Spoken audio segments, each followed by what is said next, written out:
اصحاب پیغمبر میدان عمل میں اترے، یمامہ کے میدان میں جھوٹے مدعی نبوت مسیلمہ کذاب کے خلاف جہاد کرتے ہوئے اپنی جانوں کا نذرانہ اس قدر وسعت کے ساتھ پیش کیا کہ 100 سے زائد جنگوں میں 259 اصحاب پیغمبر کام آئے۔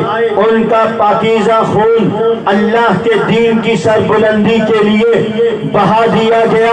ان کے پاکیزہ خون سے اسلام کو شان و شوکت ملی، مگر آج ختم نبوت کے تقاضے کو پورا کرنے کے لیے اصحاب پیغمبر نے یمامہ کے میدان میں وہ داستان عشق و وفا رقم کی کہ 1200 سے زائد صحابہ اور تابعین نے، جن میں 700 اصحاب پیغمبر قرآن کے حافظ تھے، 70 وہ صحابہ کرام تھے جو میدان بدر میں شریک ہوئے، اللہ کے دین کی سربلندی کے لیے اپنا تن من دھن قربان کرنے کے لیے بدر میں اتر چکے۔ آسمان سے رب نے ان کے لیے پیغام نازل فرما دیا، اپنی خوشنودی کا سرٹیفکیٹ جاری کر دیا۔ اللہ کے نبی کے ساتھ اپنی جانوں کو قربان کرنے کے لیے اصحاب پیغمبر میدان بدر میں اتر کر خالق کائنات کی رضامندی کو حاصل کر چکے۔ یہ اصحاب پیغمبر، یہ اصحاب بدر جو بدر کے میدان میں شریک ہوئے، آج یمامہ کے میدان میں 70 کی تعداد میں اپنی جان ختم نبوت پر قربان کر چکے، اپنی جان ناموس رسالت پر قربان کر چکے۔ صدا لگی تھی دفاع ناموس رسالت کی، تقاضا رکھا گیا ختم نبوت کے تحفظ کا۔ اصحاب پیغمبر میدان میں اترے، جام شہادت نوش کیا۔ 1450 سال کے بعد آنے والے مسلمان کو یہ پیغام حریت دیا، یہ درس محبت دیا، اس کے پیغمبر دیا، یہ کردار دیا کہ اگر تم سے نبی کی عزت کے لیے، نبی کی ناموس کے لیے، نبی کے دفاع کے لیے، تاج ختم نبوت کی حفاظت کے لیے کوئی تقاضا پیش کیا جائے، وہ مال کا تقاضا ہو تو سامنے دیکھنا کس کے لیے آواز لگی ہے، اپنے مال کو لٹانا۔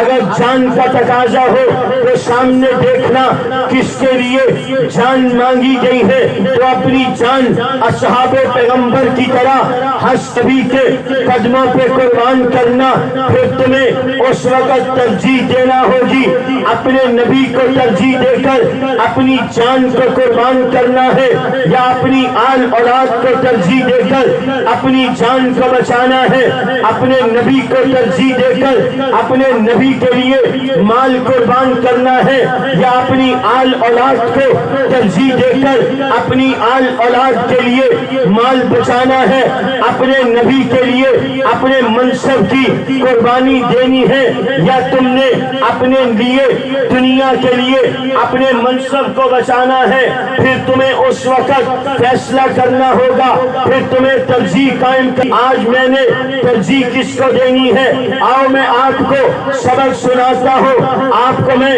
عشق و محبت کی بات سناتا ہوں، نبی کے ساتھ عشق و محبت کا لیول بتاتا ہوں، نبی کے ساتھ پیار اور محبت کا پیمانہ بتاتا ہوں، نبی کے ساتھ عشق و محبت کا معیار بتاتا ہوں۔ جائیے اصحاب پیغمبر کی تاریخ اٹھائیے۔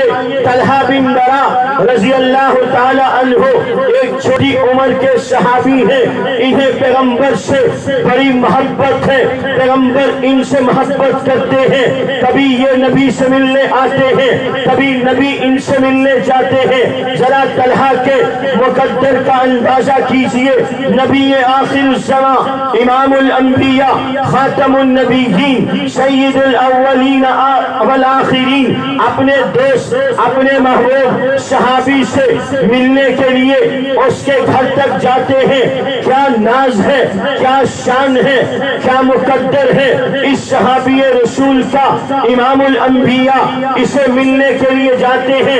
پھر انہوں نے بھی محبت کا حق ادا کیا. پھر انہوں نے بھی نبی کے ساتھ اپنے عشق و محبت کو اس انداز سے پیش کیا.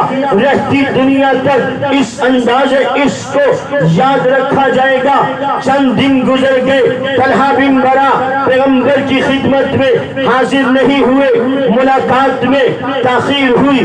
حضور علیہ السلام نے اصحاب پیغمبر سے معلوم کیا طلحہ کئی دن سے بارگاہ رسالت مآب میں حاضر نہیں ہوئے, پتہ کرو طلحہ کیوں نہیں آ رہے.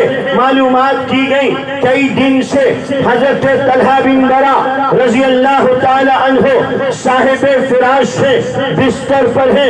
پیغمبر صلی اللہ علیہ وسلم سے اپنے دوست کی دوری برداشت نہ ہوئی.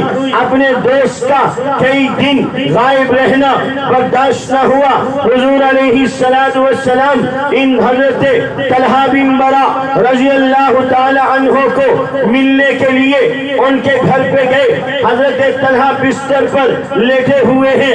پیغمبر خدا صلی اللہ علیہ وسلم پہنچے, حضرت طلحہ کو دیکھا, خیر خیریت معلوم کی, طبیعت معلوم کی. حضور علیہ السلام نے ان کی تیمارداری کی. حال احوال لینے کے بعد جب حضرت طلحہ سے جدا ہوئے باہر نکلے, جو اصحاب موجود تھے ان سے کہا مجھے طلحہ کے چہرے پر بیماری کے آثار نظر آ رہے ہیں. مجھے طلحہ کے چہرے پر موت کے آثار نظر آ رہے ہیں. میں تمہیں کہتا ہوں طلحہ کا انتقال ہو, مجھے فوراً تم نے اطلاع دینی ہے. میں نے طلحہ کا جنازہ خود پڑھانا ہے. ذرا چشم تصور سے 1400 سال پیچھے جائیے. کتنا خوش نصیب ہے یہ طلحہ بن برا, یہ موت کے منہ میں ہے. مرنا ہر انسان نے ہے.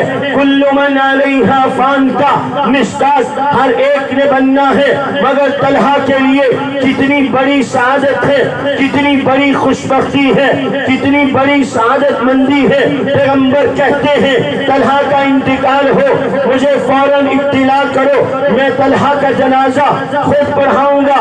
ذرا توجہ کرنا, آج ترجیح دینے کا موقع ہے. دنیا بچانی ہے, دین بچانا ہے, نبی بچانا ہے, دنیا بچانی ہے. نبی کے ساتھ عشق و محبت کا اظہار کرتے ہوئے نبی کے دشمنوں کا بائیکاٹ کرنا ہے یا مال و دولت کو بچانا ہے.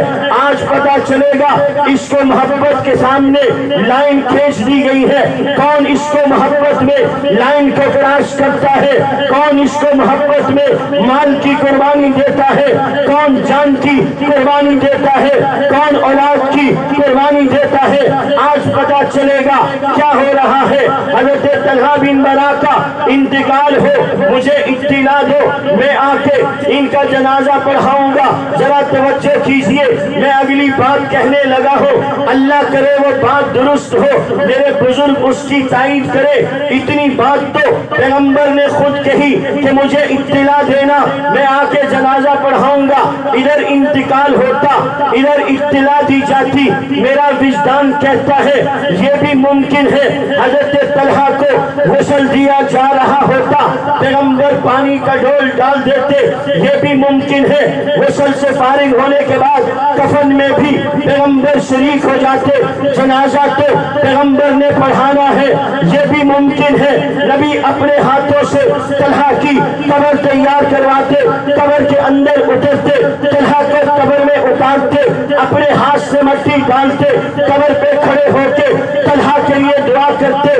بات کہی تھی صرف جنازے کی, اگر حضور آ جاتے ممکن ہے غسل بھی دے دیتے, ممکن ہے کفن بھی دے دیتے, ممکن ہے قبر میں بھی اتار دیتے, ممکن ہے مٹی بھی ڈال دیتے, ممکن ہے بعد میں دعا بھی کر دیتے. کتنے سارے انعامات حضرت طلحہ بن برا رضی اللہ تعالی عنہ کے لیے پیغمبر نے جنازہ پڑھانے کی صورت میں متعین کر دیے. اب ایک عاشق, ایک دیوانہ, ایک غلام, ایک پیغمبر کا مستانہ پیغمبر کے لیے دنیا کی ہر نعمت کو قربان کرنے والا، پیغمبر کے نام پر دنیا کی بڑی سے بڑی چیز کی قربانی دینے والا، میں کہتا ہوں پیغمبر کی آمد کی صورت میں حضرت طلحہ کو جو انعام ملنے ہیں، خدا کی قسم مال کی قربانی کوئی شے نہیں، جان کی قربانی کوئی شے نہیں، اولاد کی قربانی کوئی شے نہیں۔ طلحہ کو جو انعام ملنا ہے، غسل میں شریک ہو جاتے، دفن میں شریک ہو جاتے، دفن میں شریک ہو جاتے، جنازہ پڑھا دیتے، قبر پہ دعا کر دیتے، کتنے سارے انعامات کا انبار لگا ہے حضرت طلحہ بن برا کے لیے۔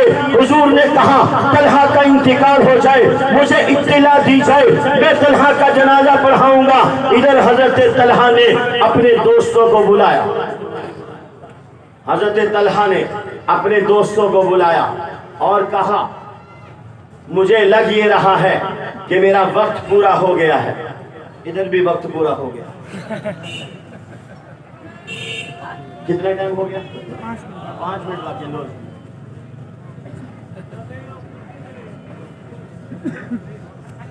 چلو جی، حضرت طلحہ رضی اللہ تعالیٰ عنہ نے اب فرمایا، کیا حضور نے کیا کہا تھا کہ طلحہ کا انتقال ہو مجھے اطلاع دو، میں آ کے جنازہ پڑھاؤں گا۔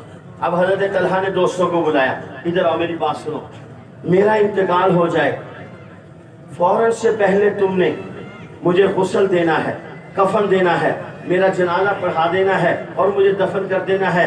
رات کی تاریکی میں، رات کے پہر میں محمد الرسول اللہ صلی اللہ علیہ وسلم